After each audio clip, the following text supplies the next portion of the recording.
A deusa restaurada em sóbria representação de Afrodite nos versos de Safo de Lesbos.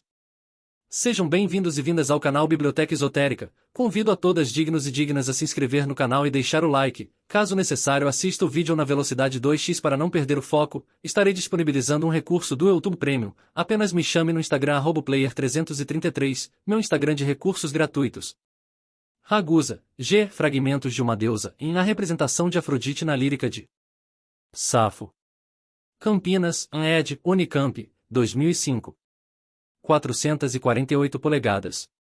O trabalho de Juliana Ragusa, recentemente publicado pela editora da Unicamp, é digno de variados elogios. Destaque-se, primeiramente, o fato de se tratar de resultados de uma dissertação de mestrado, desenvolvida nos curtos prazos atuais. Ao longo de mais de 400 páginas, a autora empreende uma minuciosa análise acerca do tema que é o foco de seu interesse, os 14 fragmentos da lírica de Safo, em que a deusa Afrodite comparece. E nunca perde o fôlego, dedicando a mesma atenção à análise e discussão de cada poema, todos eles acompanhados de tradução. A bibliografia que embasa as discussões do livro é absolutamente seleta, figurando nela as principais obras e os mais recentes estudos em língua inglesa, francesa e italiana acerca do tema Safo-Afrodite lírica arcaica.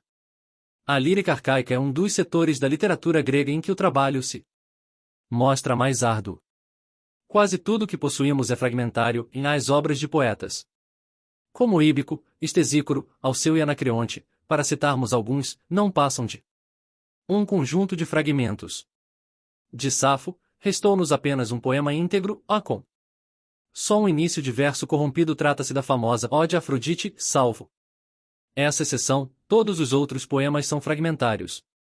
Assim, o estudo da lírica arcaica é um estudo mais de ausências do que de presenças, e daí decorre o risco sempre grande de se desenvolverem visões demasiado especulativas, como mostra a autora. Segundo os alexandrinos, havia 9 livros de poemas de Safo na famosa biblioteca, dos quais apenas 200 de fragmentos sobreviveram. Desses, apenas uma vintena constitui verdadeiro documento literário, os outros, a maioria de tão danificados, são muitas vezes ilegíveis, apresentando, quando muito, um ou outro verso completo. Tais poemas nos chegaram de 2 fontes principais, ou por meio da obra de comentadores antigos, chamada fonte indireta, como é o 1. Bolsista FAPESP, doutorando em Estudos Literários. Unesp, na Universidade Estadual Paulista. Faculdade de Ciências e Letras, Programa de Pós-Graduação em Estudos Literários. Araraquara, SP. Caso da Ode a Afrodite, ou por meio, sobretudo, de papiros, fonte direta. Descobertos em abundância apenas a partir de FINS do século XIX, no Egito. Vê-se, pois, que a amostragem que possuímos da obra de Safo é bastante ínfima, mas, como mostrará a autora, no caso da representação de Afrodite, trata-se de material suficiente para se esboçar uma visão integradora, ainda que parcial, do universo de a atuação da deusa. Na primeira parte do livro, a autora fala de lírica arcaica, Safo e seu contexto. Acerca da lírica arcaica, apresenta os principais estudos sobre o tema, inúmeras vezes divergentes. Com muita prudência, ela apenas prefere munir o leitor do máximo de informações disponíveis até o estágio atual dos estudos, descartando assim toda especulação infundada.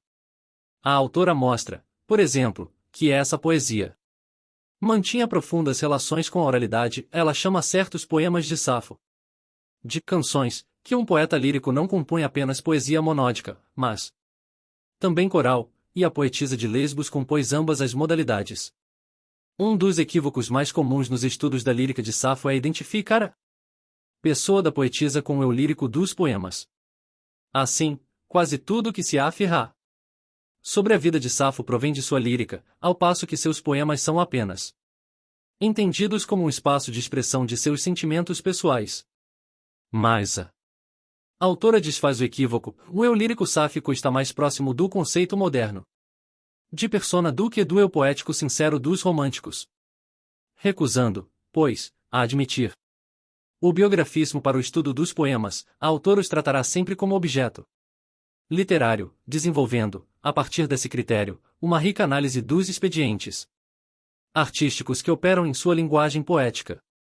Ao falar de Lesbos, ilha de Safo, e de Chipre, principal ilha relacionada ao culto de Afrodite, adonde seus epítetos Tsipris e Tsiprogênia, embora se ampare em pontual bibliografia sobre o tema, a autora deixa evidente apenas a escassez de informações seguras. Mostra, no entanto, que há provas de antigos contatos de ambas as ilhas com o Oriente, sendo Chipre uma das principais passagens da cultura oriental para o Ocidente. Lesbos, por sua vez, que ficava próxima da Lídia e da Troade, na Ásia Menor, com quem mantinha estreitas relações na época arcaica. Desempenhou papel semelhante. Mostra ainda a antiguidade do culto de Afrodite em Chipre, bem como sua relação com as deusas orientais Astarte-Char. A autora não deixa de refletir sobre a condição da mulher na Grécia desse período, mostrando também nesse setor que pouco se sabe ou se pode afirmar com segurança quanto à vida de Safo, as considerações a respeito de sua escola para jovens meninas em idade casadoira ou as afirmações de que ela desempenhava a função de sacerdotisa de Afrodite. Tudo isso, conforme pensa a autora, deve ser relativizado, por falta de fontes seguras. Na segunda parte do livro, inicia-se o percurso analítico dos poemas, com base nos 14 fragmentos. A análise justifica, um a um, todos os atributos da deusa presentes nos versos sáficos, ao percorrer a geografia mítico-religiosa e poética da deusa na literatura grega arcaica, dando voz a uma gama de autores antigos e modernos e baseando-se sobretudo nas fontes literárias anteriores a Safo, na Ilíada e a Odisseia, de Homero, os hinos homéricos Afrodite, a Teogonia e os trabalhos e os dias, de Hesíodo. A autora deita ao chão todos os comentários ociosos sobre a representação da deusa na poesia sáfica. Sua prudência lhe confere conquistas que, se por um lado são pouco numerosas, decorrentes da carência de informações seguras sobre o tema, de outro, são sólidas e coerentes.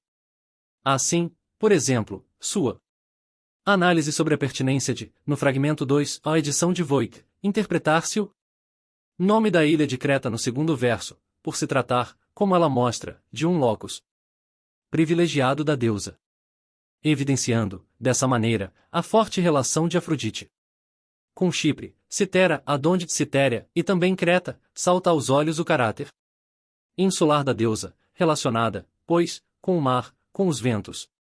Um ponto capital do trabalho é, naturalmente, a análise da ode a Afrodite.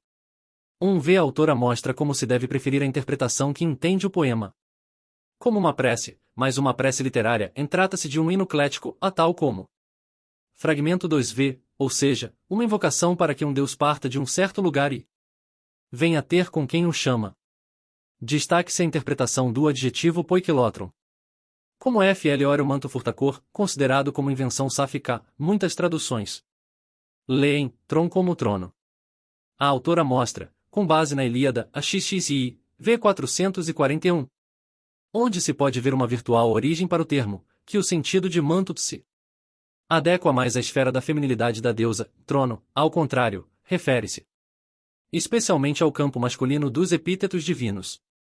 Quanto à questão da homossexualidade feminina que, segundo muitos, expressa-se nos poemas de Safo, a grande parte da tradição ocidental interpretou os fragmentos dessa maneira. A autora desabona a leitura dos textos por esse viés, mostrando que o máximo que se pode afirmar, com sólida base nos poemas, é a existência de um ambiente fortemente marcado pelo erotismo entre mulheres.